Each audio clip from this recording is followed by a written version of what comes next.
हेर्नुहोस् गाइजहरू यहाँनिर हाम्रो इनार खनेको हाम्रो यहाँ बहिनीले खन्नु भएको बहिनी चाहिँ एकदम मेहनती हुनुहुन्छ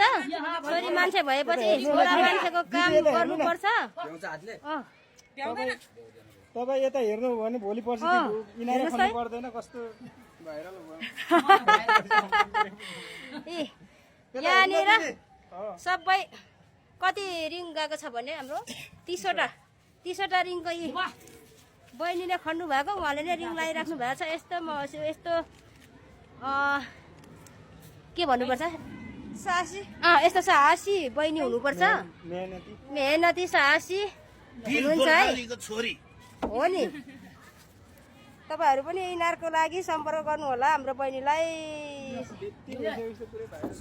हजुर हरिसिद्धि साला गाउँ सम्पर्क गर्नु है हाम्रो बहिनीलाई